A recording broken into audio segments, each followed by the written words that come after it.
Subscribe to our YouTube channel and press the bell icon to never miss a video from Fever FM.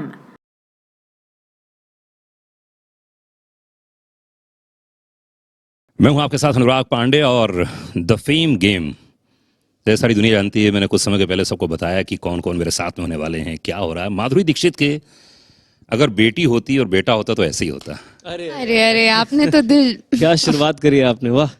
100% ऐसे ही होता, लेकिन लगता है तुमको तुम्हारे जैसे ही होता।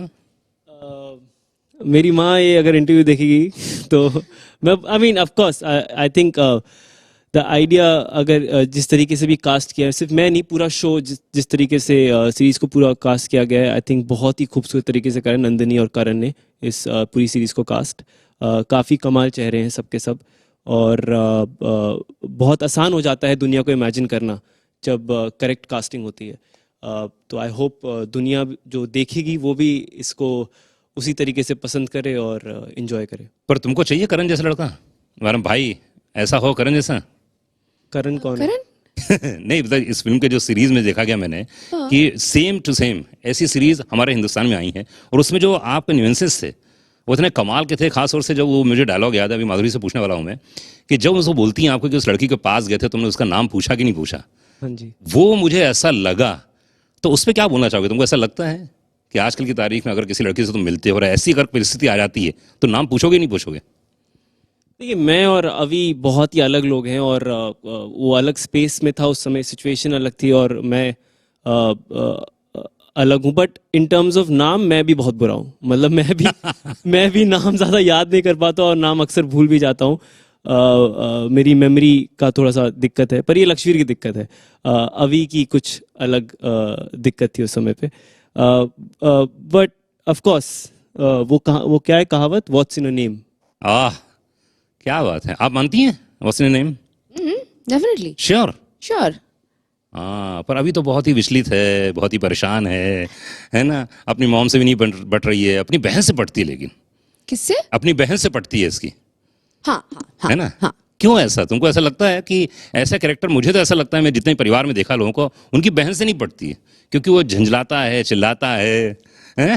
राइट और रॉन्ग? हाँ, पर क्योंकि वो उसे बहुत समझती है ना और वो जानता है कि वो कुछ भी कर ले वो समझेगी। कोई और समझे ना समझे वो जरूर समझ लेगी और वो सुनेगी। पर आई थिंक ऑप्शंस की भी बात होती है ना। अब ऑप्शन अभी के पास ऑप्शंस बहन के अलावा जिससे एक that's rude. I mean option अभी की बात कर रहा हूँ मैं। बहन के अलावा जिससे जो एक ऑप्शन है माँ, जो जिसे वो बेहद प्यार करता है और कहीं ना कहीं उन्हीं के पास जाता है जब कोई जवाब या सवाल हो जिंदगी में। वो घर की ब्रेड विनर है तो वो पूरे टाइम काम कर रही है, पूरे टाइम बाहर है। तो उसके अलावा अगर कोई एक है इंसान जिसके साथ वो बहुत ही क्लोज है, जिसके साथ वो शेयर कर सकता है, आई थिंक वो हमारा है अभी के लिए। तो उस मौके पे ये रिलेशनशिप बहुत इंपॉर्टेंट बन जाता है। पर वाकई व्यक्तिगत जीवन में ऐसा होता है? हमारा जैसी बहनें होती हैं? तुम्हारे कोई रिश्ते में है कोई? मैं तो अकेला बच्चा हूँ। हाँ, फिर भी मुझे पता नहीं है। तो तुम ये तो बहुत अच्छी बात है। नहीं, ये क्वेश्चन तुम्हारे लिए बहुत अच्छा है कि तुमको दूर से क्या लगता है कि बहन से क्या लगता है? हाँ, क्योंकि देखो जिसकी बहन होती है उसकी हालत तो मैं ही जानता हूँ ना। मेरी बहनें दो तो मैं जानता हूँ क्या हालत है। आप सर दूर से तो बहुत खुश लग रहे हो मेरे को, तो आई एम श्योर अच्छा ही होता होगा सब कुछ। नहीं, इतना अच्छा नहीं होता है। तुमको क्या लगता है क्या होता होगा? क्या प्लस पॉइंट है, क्या नेगेटिव पॉइंट है अगर बहन हो या ना हो? आई फील नेगेटिव पॉइंट ये होगा, शेयर करना पड़ता होगा बहुत कुछ, क्योंकि मैंने तो बचपन से कुछ शेयर नहीं किया, सब मुझे मिलता है। बट पॉजिटिव पॉइंट ये है कि जब आपका शायद कोई दोस्त ना हो लेकिन कोई एक इंसान चाहिए जो जिससे आप बात कर सकते हो, कि हर चीज़ माँ बाप से नहीं करी जा सकती बात, तब शायद बहन या भाई बहुत ज़रूरी बन जाता है। हमारा क्या बोलना चाहिए? वो दोस्त जैसे बन जाते हैं ना, बेस्ट फ्रेंड एक तरीके का, कि पहला जो होता है जैसे कि हम हैं। पर रियल लाइफ में भाई हैं आपके? जी, मेरे स्टेप ब्रदर्स हैं। अच्छा, तो जो मैं पर अकेली हूँ। तो क्या रिलेशन क्या रहता है उन लोगों का? कभी सब अच्छा ही है, मतलब जैसे तो क्योंकि वो बड़े बातें करती हो? हाँ, पर सब चीज मैं तो अपनी बहन से नहीं कर सकता। अब वो कभी कभार डिपेंड्स ना, वो तो थोड़ा एक रहता ही है ना। भाई लोग, मेरी बहन तो हमेशा कहती है आप तो हमेशा गुस्से में रहते, मैं आपसे क्या बात करूं? मैंने कहा नहीं यार ऐसा मत बोलो। गुस्से में प्रोटेक्टिव होते हैं ना। उसको लगता है, जबकि मैं किसी और चीज में परेशान रहता हूँ तो उसको ऐसा लगता है मैं आपसे क्या बात करूं, आप तो हमेशा गुस्से में रहते हो। तो आई थिंक ये प्लस पॉइंट भी नेगेटिव पॉइंट भी है ना। दोनों है यिंग यांग। हाँ, है ना। लेकिन अगर माधुरी दीक्षित जैसी आपकी माँ हो तो अब क्या अपेक्षा करें? कितना डिफरेंस आपकी माँ और माधुरी में जो इस सीरीज में है? दो अलग इंसान है तो ऑब्वियसली डिफरेंस तो होगा ही। ये कैरेक्टर की बात करूंगा, वो कैरेक्टर जो माधुरी मेरे ख्याल में देखिए माधुरी दीक्षित के साथ जो एक मेरा रिलेशनशिप रहा है वो बहुत ही प्लेजेंट रहा है और काफ़ी अच्छा रहा है बिकॉज हम कम समय हम अपनी पूरी ज़िंदगी में अगर देखा जाए तो कुछ एक क्षण के लिए, चाहे वो 1 साल हो या 2 साल हो, जब तक हम साथ में काम करेंगे उस टाइम पीरियड के लिए, लेकिन मैं अपनी माँ के साथ तो पूरी ज़िंदगी हूँ, तो उनके सारे ज़िंदगी के अप्स एंड डाउन्स मैं जानता हूँ और जो प्यार उनसे है वो तो और किसी से भी नहीं हो सकता मेरे हिसाब से, पर ऑब्वियसली जो प्यार माधुरी दीक्षित से वो भी कम नहीं है वो भी काफ़ी ज़्यादा है। तो बहुत ही कठिन सवाल पूछ लिया आपने ये मेरे बहुत हिसाब ही कठिन सवाल है। बट या आई थिंक इसका जितना आंसर मैं दे सकता तो मैंने दे दिया है। सबसे पहली फिल्म याद है माधुरी सबसे दीक्षित की? पहले मैंने कौन सी देखी हाँ, थी? हाँ। मैंने देवदास सबसे पहले मैंने भी सबसे पहली देवदास देखी है। अच्छा। और मेरे दिमाग में वो छप गई है, वो जो फ्रेम थे, मतलब आप उस फ्रेम में देखेंगे कितने रंग हैं, कितनी लाइटिंग होती थी उस जमाने में, क्या म्यूजिक था, लेकिन सिर्फ चंद्रमुखी का चेहरा याद रहता था मेरे हिसाब से। हाय, क्या बात। तो जब वो कैंडल लेकर आती हैं ओह सीढ़ियों के आपने नीचे। बताया, मैम को बताया आपने ये बात बताई आपने? देवदास पहली बार देखी ये नहीं बताया, मतलब पहली पिक्चर ये देखी थी वो तो नहीं बताया, बट उनके बहुत बड़े फैन है ये तो हमेशा ही बताया है। तो यार 2 या 3 चीजें ऐसी बताओ, क्योंकि बहुत सारे हिंदुस्तान में लोग हैं जो माधुरी दीक्षित जैसी बनना चाहते हैं। फिल्में भी बन गई भाई, मैं माधुरी दीक्षित बनना चाहती हूँ। तुमको क्या लगता है कि यार देखो दूर से पर्सपेक्टिव क्या है कि माधुरी दीक्षित बनने के लिए इंसान को क्या क्या करना चाहिए? अच्छा इंसान बनना चाहिए। बिल्कुल। और मैं मेहनत। आपको बता दूं उनका जो प्रोफेशनलिज्म है सेट पे वैसा मैंने कहीं और नहीं देखा। क्या होता है प्रोफेशनल, क्या होता है? एक्सप्लेन। हमेशा टाइम पे आती हैं, कंफर्टेबल स्पेस क्रिएट करती हैं। अभी एक हमें माँ बेटे का रोल निभाना है जो बहुत ही कठिन काम होता है। जब आप किसी से पहली बार मिलें और आपको उनके साथ ऐसा करना कि ये मेरी माँ है और बेटा, जो कितना एक महत्वपूर्ण रिश्ता होता है हम सबकी ज़िंदगी में, उसके लिए कंफर्टेबल स्पेस क्रिएट कर देना मेरे हिसाब से बहुत कमाल बात है। और ये उन्होंने ही करना था, क्योंकि मैं तो खैर क्या ही करूँगा उनका इतना एक्सपीरियंस है।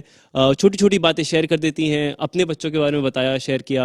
उन्होंने कुछ कुछ वीडियोस दिखाई जिसमें वो कभी पियानो बजा रहे हैं तो कभी ड्रम्स बजा रहे हैं। कमाल के म्यूजिशियंस हैं दोनों। तो आई थिंक वो जो करती हैं ये, it was very nice to see. आप क्या क्या लेना चाहेंगे 2 या 3 चीजें कि यार कभी अगर मैं जिंदगी में इस मुकाम पे पहुंचूं तो मुझे कैसे पहुंचना है? कभी तुमने एक प्लान किया? बहुत मेहनत है, जो आपको लगन होनी चाहिए, प्यार करना चाहिए अपने काम से। और मैंने उनसे वही सीखा है, वो बहुत प्यार करती हैं अपने काम से। मैंने ये देखा है कि वो हर चीज़ में कि मैं क्या कर सकती हूँ, कैसे कर सकती हूँ, और अगर मैंने कुछ अच्छा किया है तो वो देखती हैं और कहती हैं अरे तुमने वो अच्छा किया। अच्छा, बढ़ावा तो देती कौन सी हैं। चीज बोली तुमको कि तुमने ये अच्छा किया? वो आप जब शो देखेंगे नहीं, मैंने वो देख फिर लिया। उसके बाद में बात, मैंने शो देख लिया है पूरा शो पूरा। देखा। अरे क्या लास्ट सीन तक देखा। मुझे आपकी बहन के बारे में कुछ कुछ समझ आ रहा है। हाँ, वही अब समझ में जो आ आप रहा है। शातिर तरीके से आप नहीं, बोल रहे नहीं, हैं, पूरा एक बहुत series देख इमोशनल लिया सीन है। उसके बाद उन्होंने आकर मुझे गले लगाया था और उन्होंने कहा कि मुझे सच में बहुत रोना आया जब मैंने देखा तुम्हें, और मुझे सच में बहुत। तो वो अभी भी अच्छा क्वेश्चन वही है मेरा कि 3 या 4 चीजें कौन सी है जो माधुरी दीक्षित की तुम लेना चाहोगी? मैंने किस चीज से लेकर जलन होती है? चलो बात करते हैं एग्जैक्ट। हाँ, कि माधुरी देखता हूँ ये जलन होती, काश में ऐसी हो जाती। नहीं, मुझे तो देखकर वही होता है कि मैंने सीख लिया उनके मैं साथ बताऊं रहकर। 3 या चीज तो मैं बता सकता हूँ यार, तुम लोग नहीं बता रहे, एक्टर हो के क्या कर रहे हो तुम लोग यार? हम ऑनेस्ट हैं थोड़े। ओके, पहली बात उनकी फिटनेस देख के। वो तो है, तो फिर बोल क्यों नहीं रहे हो? सॉरी हाँ याद नहीं आया। ओके, फिर से मेरे को पता है किस चीज से मुझे जलन होती है। उनका डांस, मैं अपना पैर और हाथ साथ में नहीं हिला सकता। क्या बात है, बहुत अच्छा नहीं जवाब। होता। बट वो जिस तरीके से, आई मीन, सब पूरी दुनिया ने देखा है।